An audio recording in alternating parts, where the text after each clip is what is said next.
It's going to set up first and goal from the 2. 19! Toss to White. He's in! Patriots win the Super Bowl! Brady has his 5th. What a comeback! Here's Aaron Boone to lead off. His first at-bat of the game. There's a fly ball deep to left. It's on its way. There it goes. And the Yankees are going to the World Series. Aaron Boone has hit a home run. The Yankees go to the World Series for the 39th time in their remarkable history. Aaron Boone down the left field line. They are waiting for him at home plate, and now he dives into the scrum. The Yankees win it 6-5. Sellers has Jordan. Jordan with 2 seconds to go. Puts it up and scores at the buzzer. Michael Jordan has won it for Chicago. Hello, and welcome to Tubbs Sports Second Podcast. Before I get going, just want to thank you guys so much for the first video. We have over 300 views right now, so let's keep that one going, and we're going to roll with the second podcast. In today's podcast, we'll be discussing who's the better GOAT, Tom Brady or Michael Jordan. We will then discuss the current Antonio Brown situation, Mike Trout, Brett Gardner, the human thumb, USA, blue versus white, and much more. Since we don't have to introduce ourselves, let's get right into it, boys. Michael Jordan or Tom Brady? Les, I feel like you should go first. All right, well, thank you, Josh. And this is a topic that's been going on for a while now, ever since Brady won his 6th ring. And for the people at home who are oblivious to the fact both of them have 6 rings, it's just of how they did it, with the teammates they had, the runs they had. Granted, both of their runs are equally substantially important to both their games that they play. But to get into Michael Jordan first. Hold on, I'm already going to cut in on this. What was Jordan's finals record? He was 6-0. And what was Brady's Super Bowl record? 6-3. Exactly. No, but football is way harder than basketball. Football is exponentially harder. But who three-peated twice? I'm getting into that. So, obviously, what Grayson has brought up, Michael Jordan is 6-0, which obviously, if you're following anything with LeBron James, chasing that ghost, which he'll never chase, or he'll never be able to catch Jordan. Frankly, no one will. I firmly believe that Michael Jordan is the greatest basketball player to ever live. I also firmly believe that Tom Brady is the greatest quarterback, if not the greatest player to ever live. And that's just what my standpoint is. If you're looking at Michael Jordan, it's his stats are there. If you look at Tom Brady, his stats are also there. But one thing that I want to get into is what social media brings into this. Because, as everybody here knows, social media did not exist while Jordan was playing. And obviously Jordan had his little retirement fiasco with the league and David Stern, which is a conspiracy theory that he had to retire because of his gambling. But no one really knows that, considering the fact that there was nothing to really talk about. No reporters went that deep because it just wasn't ethical to do that back then. Did he ever give a reason why he retired and then came back? No, he never gave a reason. He just said, I'm going to baseball. Exactly, and granted, baseball, okay. He's not the first two-sport athlete. Guaranteed money. It's guaranteed money. It's guaranteed asses in the seats, and that's what it was, even for minor league games. Spring. It's kind of like right now with Tim Tebow. Absolutely. If you check those, people are coming to those games. People want to see something that, is unusual from everything else. That's what made Bo Jackson and Deion Sanders just way more important as sports figures. Even though I believe, and Sylvia, you're going to agree with me, Bo Jackson was definitely the better football player and the baseball player. Absolutely, no doubt. There's no doubt. He made both All-Star games. Tell me another person who's going to do that. Kyler Murray. Oh, no way. No, Kyler Murray after last night, and he started off his young career 6 for 6. He's never coming back to play baseball. Absolutely not. He's never coming back. And obviously being the number 1 overall pick in football and being the number 9 overall pick in baseball, that's both of those mean a lot. But getting back to our point about Michael Jordan and Tom Brady. Tom Brady he's been hounded, followed for social media for his career. And it's important to realize that because Mike, I think the direction where Tom Brady is going for is, overall status and superstardom. It's not going to be Michael Jordan level. It's going to be Michael Jackson level. In my opinion, Tom Brady will never be normal ever again. Absolutely not. Well, where Michael Jordan, he owns a basketball team, and they frankly are terrible. And he's made some egregious moves as GM and owner of the Charlotte Hornets or Charlotte Bobcats. The Charlotte Bobcats, in I believe the 2008 or 9 season, were the worst basketball team to ever be put together. In the lockout season, they won, what was it, I think 8 games or something like that in a shortened season. There's no excuse for that, Michael. I hate to say it. There's no excuse for that. Well, Tom Brady, who knows what his future holds? Do you really think he's going to own part of the New England Patriots when he retires? No, God, no. I think he's just going to get the hell out. Get his gold jacket, get his Hall of Fame bust, make his speech, thanking everybody, and then I think he's done. Thank Gazelle. Thank you. Yeah, thank Giselle for making the more money than he does, so he doesn't have to bitch and complain for a bigger contract, which he should have already. He should be around, I don't know, 2014 after they won the Super Bowl against the Seahawks. He should have been like, I deserve the money that I'm worth. Absolutely. Because, in that Super Bowl, obviously, I'm going to know a little bit about it because I went to that game. Tom Brady, at that time, biggest fourth quarter comeback, or biggest comeback in Super Bowl history. It was a 10-point deficit at the beginning of the fourth quarter, 24-14. And, and that defense that Seattle had, they're called the Legion of Boom for a reason. They were really good. They were unbelievable. Back-to-back Super Bowls. Absolutely. And, Michael Jordan, they're saying, like, oh, what teams did he play in the finals? Yes, his path to all his finals may be a little bit on the easier side, but I still don't believe that for a second. I think Michael Jordan got help. Michael Jordan absolutely got help. I mean, like... Scottie Pippen, Dennis Rodman. Did you guys see Ron Harper? Michael Jordan hasn't won a ring after Pippen?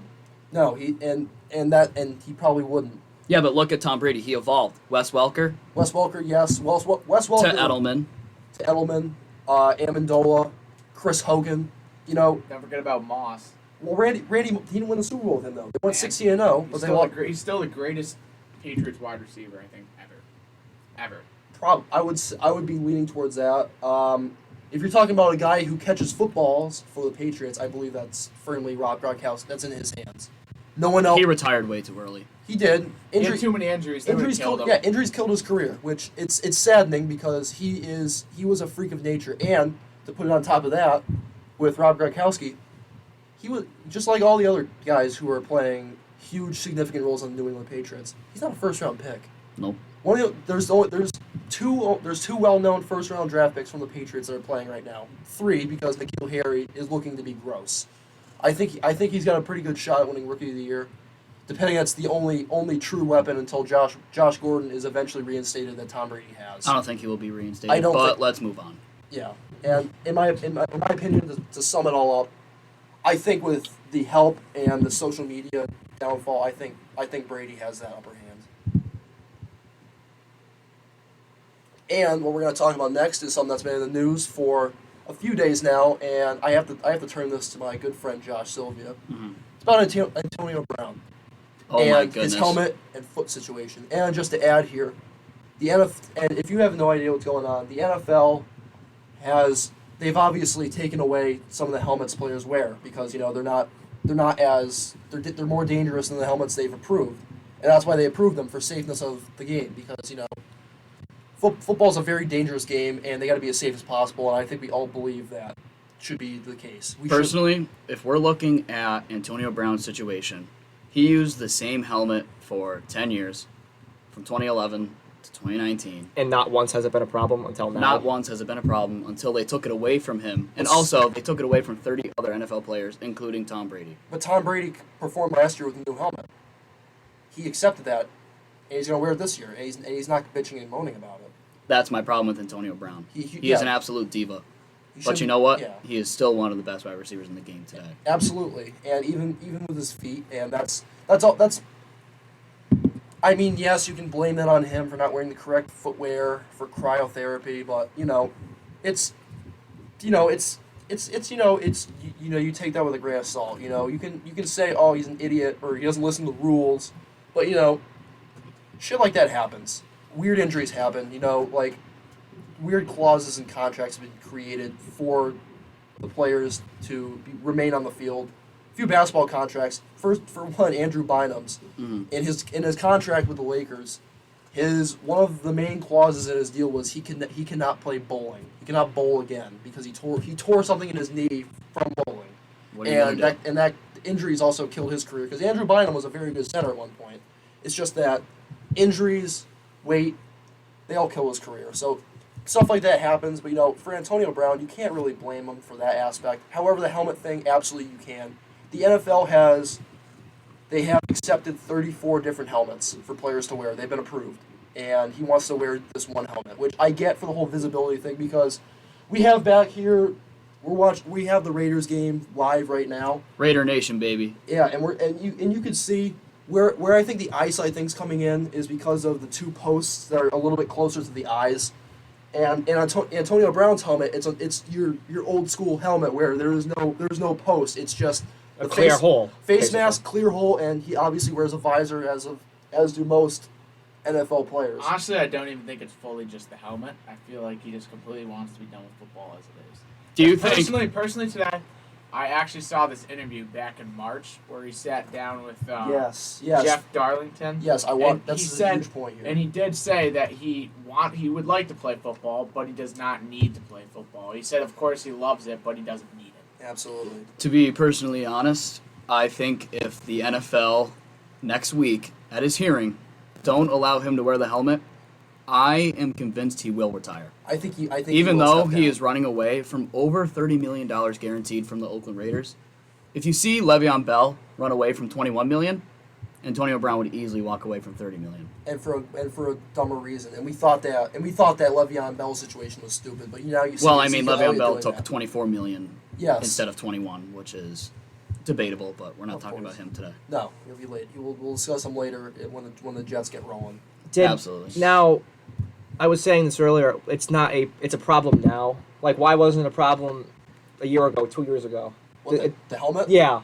The helmet because the NFL didn't take away that helmet. Are the regulations new? Yeah, changed. they Okay. I did not know that. You see, last year most of those helmets for new players they had to wear the new helmets, but players who played before that they got grandfathered in for a year. Like Tom Brady got to wear his old helmet for an extra year, even though he toyed with the new helmet last year. Same with Antonio Brown. Antonio Brown used the same helmet last year. Exactly, but as Josh said over here, Antonio Brown is a diva.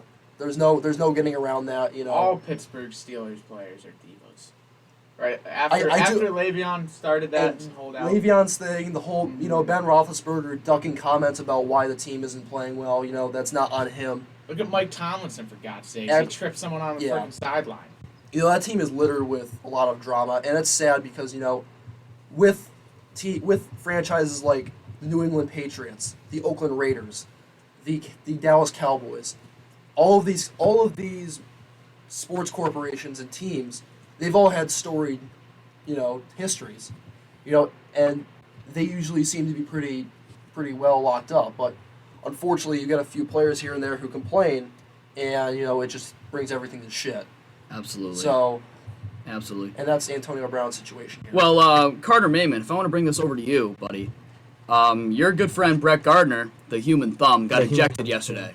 I just want to hear your thoughts about that. Does that grind your gears?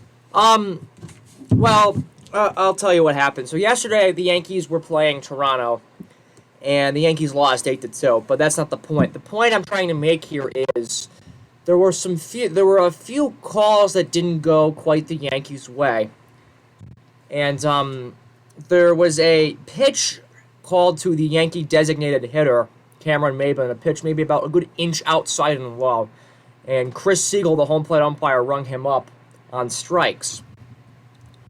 The next at bat, the first pitch was a borderline pitch.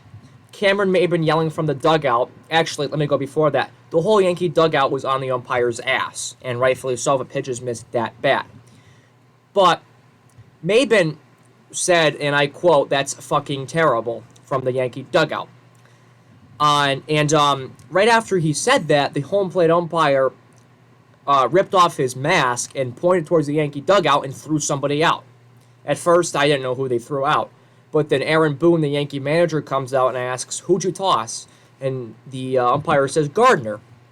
And funny thing about that is, Gardner didn't say a word. Gardner was just sitting there on the bench playing with his batting gloves or something. And Gardner gets thrown out, and I mean, rightfully so, Gardner goes on a tear, literally, having to be restrained by 3 Yankee coaches, the crew chief of the umpiring crew. A lot of people had to hold him back. He even slid under some of them to get to the plate umpire. What do you guys think? Should that bother you? If you get thrown out for not saying a word?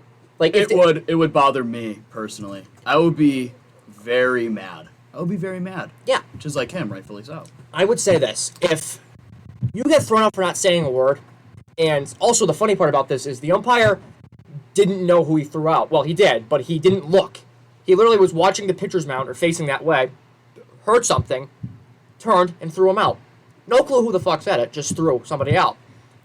And I understand mistakes are made, but these are guys getting paid millions and millions of dollars a year to play this game.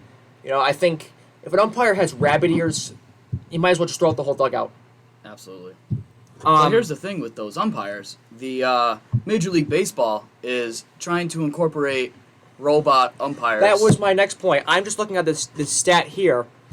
This is actually just at the end of games. Last year in 2018, 55 games were ended when umpires made incorrect calls. 55 games. Is that absurd? Quite so. And also, last year, umpires missed 34,294 pitches in 2018. There are, 300 pitches thrown in a game? Right. I mean, that's crazy. Here's the thing. People in Major League Baseball are trying to say, oh, no. Don't put the computer umpires in because it ruins the human aspect of baseball. I think human factor should be involved, but if, like I said earlier, if an umpire is missing a pitch by, several inches, there's something that needs to be done and reevaluated. I think, and by the way, this was a young umpire behind the plate yesterday for that game, and his strike zone is iffy, but that's crazy. And also, before the Yankees were blown out 8-2 last night, it was a close game, and I think the ejections, the weird strike zone, had a very big impact on the Yankees' defeat yesterday. But I'm not going to, use that as an excuse. I'm just saying it's a huge all over, not even just for that team, but all over Major League Baseball. Absolutely. All 3 teams have been fucked over. And the funny thing about that, the whole argument about the human aspect, baseball, with everything is human about that. It doesn't have to be the umpires. No. Pitchers throw balls. Hitters miss pitches. Fielders boot ground balls. Yep. The human aspect is still very. It's very prevalent in the game. It doesn't have to be just the umpires that have to be the human aspect. We review calls. We took that human aspect away, and no one seems to really care about it. People care at first, but they learn to tighten that up, make it quicker. But for example, and Carter and I were talking about this earlier. I believe it was Game 3 in the ALDS with the Red Sox and the Yankees. Angel Hernandez. With Angel Hernandez. Yep. He had 5 calls. Maymon is fucking Angel Hernandez. Yeah, he got. I'm just saying. All the time. He has reasons to have those thoughts about Angel Hernandez. Okay, I don't have a. Maymon has wet dreams about Okay. Angel Hernandez. I don't think Hernandez. Fucking hell. I think what the issue is with Hernandez. I think you were saying this earlier, Les. He's a better plate umpire than he's on the field. Yeah, he's a horrendous field umpire. But I can't say he's a good plate umpire either. His strike zone is fucking the size of a barn. It's bad too. And with that aspect of it, it's a huge part of the game. Umpires are huge, and obviously, if they bring out robot umps, guess what we don't do? We don't umpire. No. So that's coming from 2 umpires. Two umpires. From 2 umpires here, and Very good with that being enforced, especially in the minor leagues, they've already made that. The Atlantic League, this guy had an AirPod in his right ear. And that's how they're gonna do it. And that's how they're doing it. That's how they're gonna do it. That's how they're gonna do it. AirPods are the new generation of this world. AirPods. I agree. AirPods. Maymon, how would you feel about robot umpires? I don't like it. I like human factor, but then again, I think all 4 of us have watched a baseball game and we don't agree with the calls, and we've all bitched at the robot TV. umpire would be good, I Grayson, know a I want to robot. hear your opinion. I know a robot umpire is What's good. going through my head right now with robot umpires is the song by the Jonas Brothers that I just was listening to. Been to the year 3000. Not much has changed, but umpires turn to robots. I don't. Okay, that's it. Okay, no, that was clever on the spot. I got to admit that was good. That was good. That was whimsical.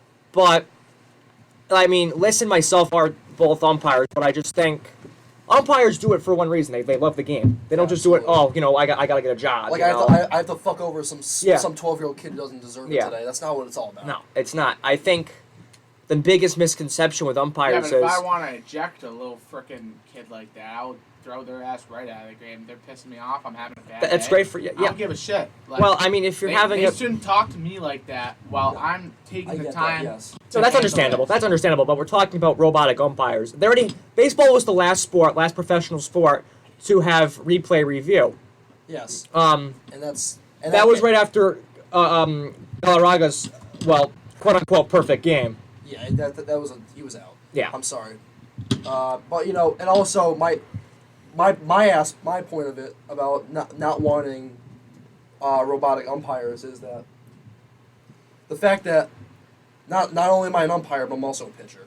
And if you're having a good day, an umpire will give you a few inches off the plate. That is huge. If you don't have that going for you, like if there's robotic umpires in that aspect, that pitch that I throw that's about half a ball off the plate, it's not gonna be called a strike. That's a ball. Yeah. But when you're rolling, you get pissed off at that. Like, dude, like I'm hitting the corner all day. Like, where's the call at?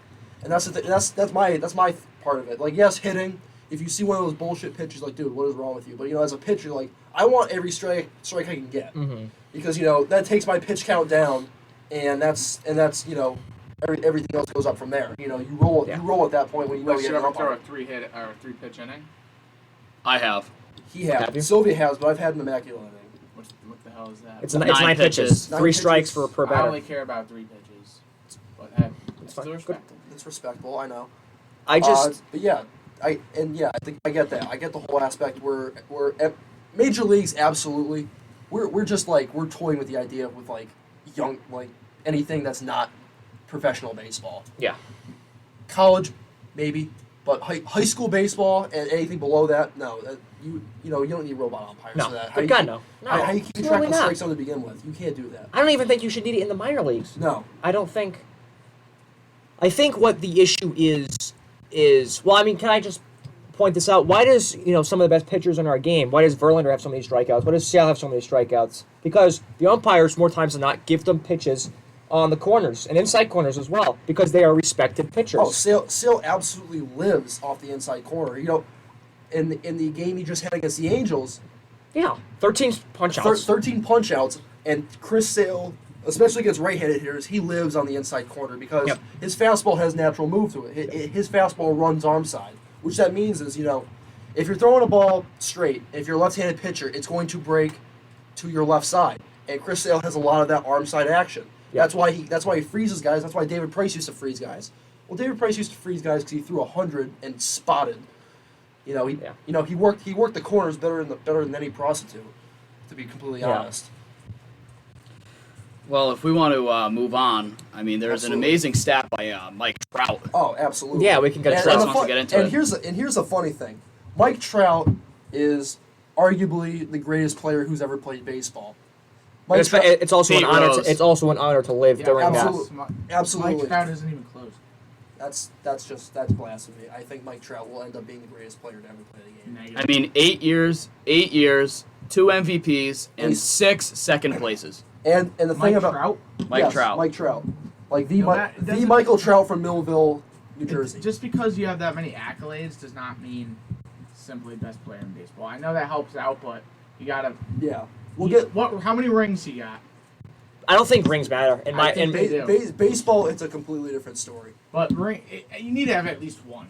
I believe, one. yeah, absolutely. But that's not the point I'm getting to. This is just a fun, quirky stat brought in by myself. So Mike Trout has hit at least 4 home runs in every single major league ballpark. There was one stadium as of about 3 hours ago he didn't have a home run in. That's Fenway Park, which is weird. Because left field short porch, but big ass wall. Yeah. But obviously that stat was taken away because Rick Porcello decided to just leave a fastball on the inside part of the plate, and Mike Trout absolutely destroyed it. that's just a weird stat. The fact that Mike Trout has had so much success hitting home runs in every other American League ballpark, and the fact that Fenway Park was left out. And here's the weird thing: if a guy has no home runs at a park, what do you think he's hitting, average-wise? I mean, you'd say it's probably pretty low for a guy who's that great. 325. no, that's too high. That's way too high for a guy who hasn't had that type of success. Mike Trout is hitting 350 at Fenway Park and didn't have a home run. He was 30 something for 80 or something like that at Fenway and didn't have a home run to his name there. Well, now obviously he does. Just my weird stat of the day. And so what's next up we got here? What we have is the USA Blue versus USA White in basketball. All right. Well, this is for the World Cup of basketball, the FIBA World Cup. And Grayson, if you could just get into this. Yeah, Grayson, please do get into that. Our basketball guy here, because as we forgot to mention, we are without Zach Cahill tonight. Yes, he's off tonight. He is off tonight. So Grayson, did you have a chance to watch that game last night? I did not.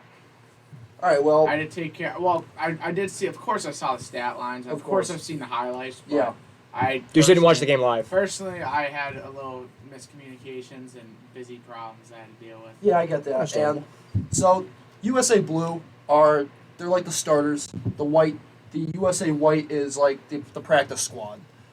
And USA Blue, I believe, won by 20, something like that. It was like 97-71. Wow. And one thing to bring up here for you Boston sports fans, especially the Celtics, Kemba Walker and Jason Tatum combined for 31 last night. I know it's not a huge number, but you're playing with a bunch of other superstars. It's their first time playing together in a first game. It's huge. That's huge for them. Good And chemistry. It's a huge chemistry builder because I think that's what Kemba Walker brings to the team anyways. But I will call it right now, though, USA basketball not winning gold medal this year. Who is?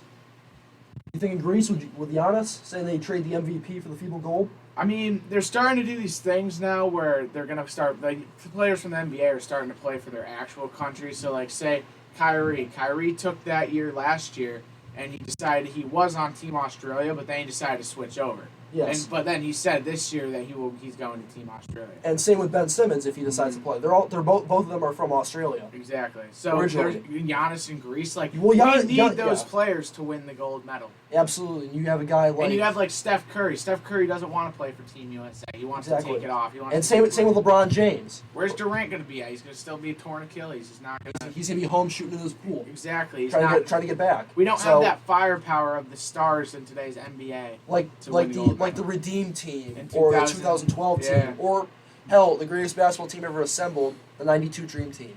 Exactly. That we don't. They were insane. We will not have that opportunity to have that many stars play. They were blowing people out by 60, 70 points. Like. Yeah, you had. That team was littered with Hall of Famers. Just to name a few: Michael Jordan, Scottie Pippen, John Stockton, Magic Johnson, Larry Bird, Malone, Patrick Ewing. Who else was on that team? David Robinson, Chris Mullen, and one of the only guys who wasn't a Hall of Famer. Christian Laettner. Leitner. He wasn't a Hall of Famer, but he's one of the greatest Duke basketball players ever. He did play, and he was in college at the time of the Dream Team. Actually, they chose him as a freaking college star, only because of Coach K, though. Yeah, and, it's like the option you had in 2K17 where your my player played for the USA team. Duke has too many college phenoms turning bust. I would say. So. Yeah. JJ Redick. I would say JJ Redick. He didn't live up to the hype that he was having. Absolutely. Yeah, I would say not even a guy like Grant Hill. Grant Hill just had injuries cripple his career. Yeah, he would have been great. But absolutely Christian Laettner. He was a bust. But then you also have good players like Kyrie. Kyrie played, 11 games? Yeah, he played 11 games. And he went number one. And who knows what Zion's going to look like. Look or at RJ. Tatum, absolutely. And also, he's on the what's it called? He does the college games. Jay Williams, who's also a Duke player. Who was okay in his first 3 seasons. I wouldn't consider him a bust, but I don't think he lived up to what he was going no. He was a very hype prospect coming out of Duke. And he kind of flopped a little bit. But then again, that's the thing that comes with being a Duke blue chip prospect. You're expected to be great. And sometimes it's not as easy as it looks. Being great in college does not mean you're going to be great in any professional sport. I agree with that. Jamarcus Russell, Biggest bust. Ryan Leaf. Oh my God, I don't even know that guy's name. He went number 2 overall in the '98 draft. Draft with Peyton Manning. The Colts, and the funny story about the Colts wanted to draft Ryan Leaf. Ryan Leaf said, "Fuck you guys, I'm going elsewhere." But they don't. Here's the thing, though. In those type of sports, I will say that the most hype draft, like all the drafts out of any sport, is basketball. Oh, absolutely. The NBA People is huge. easily are a phenom for the draft. So that's why we notice so many busts going into the NBA rather than the NFL, like all these other sports, because they don't watch the draft. Or even that, the MLB. Exactly. And funny thing to bring back Mike Trout, who was drafted in 2009. You know, Mike Trout has a career wins above replacement of 69.8 or something. Absolutely. That's higher than every single player picked in front of him combined. Exactly. Like who before they were drafted? Who the hell was Christian Yelich? Yeah, like, who was? Well, Bellinger. I'll give him that he was in the Little League World Series, and his dad was in the MLB, so people did know who he was. But like Christian Yelich, for example, like Felix Hernandez, Aaron Judge. Exactly. You know, guy didn't play in his rookie year until age 24 and comes out and hits 52 home runs. Mookie Betts, for example. Mookie Betts. A guy like Dustin Pedroia. No, don't come at me for the Red Sox thing. He won an MVP at one point. Yeah. It's baseball is, and if you're looking at the hierarchy of how easy or how hard it is to get drafted, basketball I think is the hardest sport to get drafted. Because there's only 2 rounds. There's 60 picks. Mm-hmm. That's insane. That pretty much means that you're going to be a star in the NBA if you're top 5. But in football and baseball, there's like it doesn't matter. 10 rounds. There's 11 rounds. Football, there's 7 rounds. Baseball, I have no idea. I think there's over 2,000 picks in baseball, exactly. and that's And I bet you right then, 1,500, maybe even 1,750 players in that draft stock you will never hear of. Never hear of. And almost the entire first round, you'll probably hear of maybe 5 of them. Because they don't get out of the farm league. They don't get out of heck, Brandon Lau got drafted in the 2012 draft, and you just hear of him now. Too bad he's out right now with an injury in the Tampa Bay Rays. Same with Tyler Glasnow. Glasnow was drafted highly in the draft and was a bust until he showed up to the Rays. Look at Blake Snell. No one really knew who Blake Snell was until he won the Cy Young last year. I remember when was it in 2017? Blake Snell was a nobody. For Christ's sake. He was easily the underdog of that. He was, Cy Young. and Sylvia and I had this conversation many of times. Blake Snell was underrated, and we both said that. And boom, comes out the next year and wins 21 games. Yeah, 21 games, 21-6, might I add.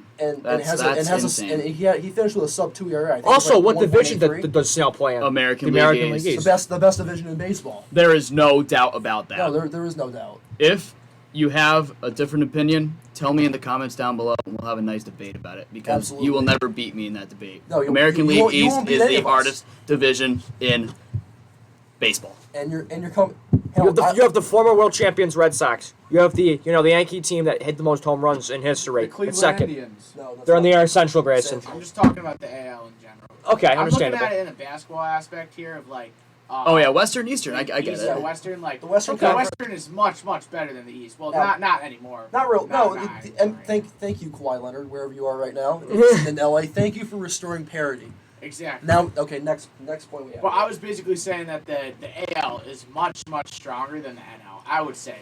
And Snell pitches more AL than he does NL. Absolutely. Just saying.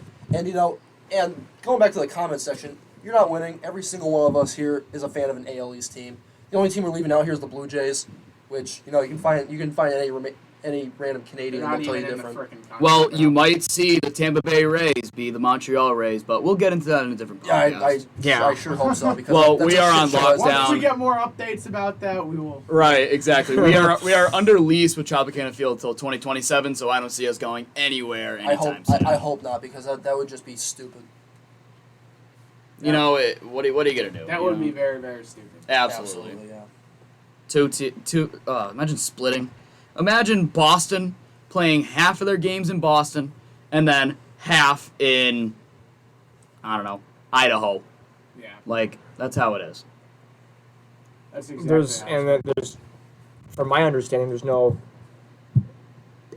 baseball team in Central America. Why not? Or not why move them- not down there, like in This the is U.S. my question. Why move them now when after a long span of years where I'm no 21. offense to the Rays, they were no contenders at all. Recent like in the Maybe past couple of 2008 season. Maybe. Yeah, when they were the World Like, Series. the Yeah. Evan Longoria stage when he was there, like they were nobodies. Then again, But, I think again now they're talking about moving them to Canada when they're kicking up. Like they are actually a great. Well, aren't they maybe going to play even the half their best. season in Tampa, and aren't they going to play the Yes. other half Yup, in they're Montreal? going to finish the half in Montreal, which is going to be even more confusing, and that's not something I really want to get into. So what the hell? All right, so what are they going to change their team name in the middle of the season? So Tampa Bay to Montreal. Who knows about that? Who the hell knows? And the funny thing is about that, the Rays going to a salary cap, they don't spend a lot of money. Their salary cap. They find the Yes. diamonds in the rough. But I'm getting to that. Florida has a very low state tax or income tax for real estate. You go to Canada, especially Montreal, that's a city. That Absolutely. is big money. No one on the Rays is making big money to do that. Nope. You're talking about the Red Sox, the Yankees, the Dodgers. Those guys have money, but why would they move them? They're storied Something franchises. as a crazy stat for the Rays, the average baseball player is paid $4 million. We have 5 players being paid over that, compared to the Yankees that have 17, and there's 9 to make a ball field. And the Red Sox have the highest payroll in baseball. They're at In front of the Cubs and the Yankees, obviously. in the Dodgers, but the Red Sox, it's a whole different type of shitstorm there. They have the highest payroll in baseball. It looks like none of it has gone to the bullpen. Nothing at all. Well, should have kept Kimbrel. They've gotten rid No. of Kelly. They've gotten rid of Kimbrel. He should have kept they've- Kimbrel. They signed Nathan Eovaldi, who has been a little bit of a liability due to. Well, didn't they get him as a starter and then they just threw him in the bullpen afterwards? Their original plans, it looks like it appears that like it's looking like it's working, but he's being paid $17 million a year to be a middle relief guy. Charlie Morton's getting paid $15 million just to be a starter. And Charlie Morton and Charlie Morton here is a top 3 candidate to win Cy Young. Absolutely, I agree with that. And Charlie Morton, and I'm happy that Charlie Morton's having such a good year because God rest his soul, he picked up a lot of stuff that Roy Halladay did. Absolutely. And Roy Halladay, the doctor, did a lot for baseball. And I mean, the funny story is, and I think Carter, you probably heard about this, from remember when the Yankee Stadium held the All-Star game? In 08, yes. Yeah, you know how they had the story about how Mariano Rivera drew his cutter grip on a ball and gave it to Roy Halladay. No, He I kept actually that. didn't. He kept that. He kept that. That's in the Hall of Fame. And Really? and Mariano Rivera was held in contempt in the Kangaroo Court for giving a dangerous pitcher the most effectively dangerous pitch that one pitcher has ever used. Yeah. Mariano Rivera is the saves leader with over 600 by using strictly one pitch. Yeah, and that was his Really. cutter. And that thing, people say like, from looking at it from like the camera, it was like, dude, that's it's just looked like it's floating. It's just like moving a little bit. But you get in the box. I mean, Sylvia, we face guys with a little bit of natural cut. Oh. Nothing. We cannot get nothing. There's no barrels. You can't find a barrel. And you think everything. And Yep. Mariano Rivera, and he was just special in the fact that he had reverse splits. And for the people at home that don't know what reverse splits are, you have your splits against right-handed batters and left-handed batters. Usually, a left-handed pitcher is going to have better splits against a left-handed batter because of the arm, and obviously vice versa.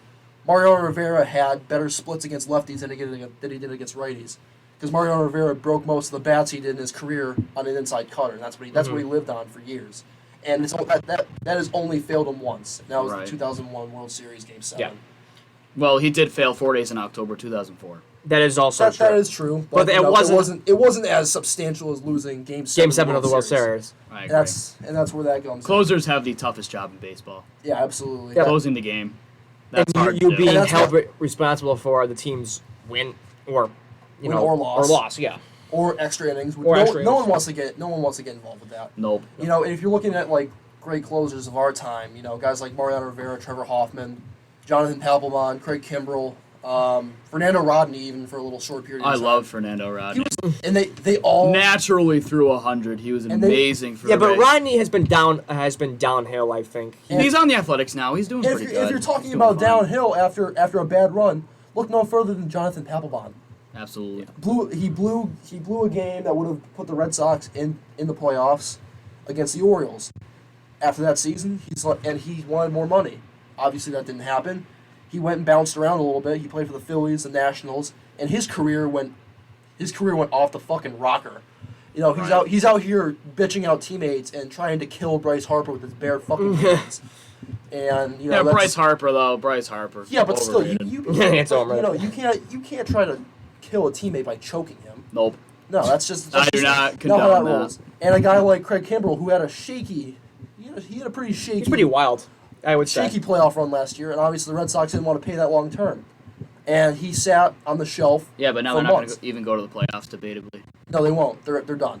But I'm more focused on the fact that Craig Kimbrell is he's just chilling in the Cubs bullpen. He's blowing games. No, Braves. Is it? No, it's Cubs. He's on the Cubs. Oh, is it the Cubs? Okay. His career. Keuchel, that's who I'm thinking of. Keuchel, Right. and My bad. Keuchel should have been signed earlier. I agree. Probably someone that the Yankees should have picked up. Yeah. I don't know why, not to go off topic here, but the Yankees, I think Brian Cashman should get his thumb out of his ass. He doesn't like starters. He hates starting. I don't know pitching. why. I don't know why. They pass on guys like Patrick Corbin and stuff like that. Yeah. And obviously Corbin's having a fantastic year with the Nationals. Yeah. And that's Absolutely. Well, we're going to wrap this up. I feel like an hour for our last podcast was way too long. So we're going to cut it down a little bit. I really hope you guys enjoyed the podcast. Be sure to like, share, and subscribe. And also follow us on Instagram @TubSports. And what you need to do next is you need to subscribe to us on YouTube, Tub Sports, and like our Facebook @TubSports. So thank you guys very much, and hope you guys have an amazing day. merch coming soon, by the way. Merch coming soon And we will also be taking phone calls eventually. on one of our lives, absolutely. So you guys have an amazing night, and go Raiders. Wait, guys, before we go, we forgot about hockey.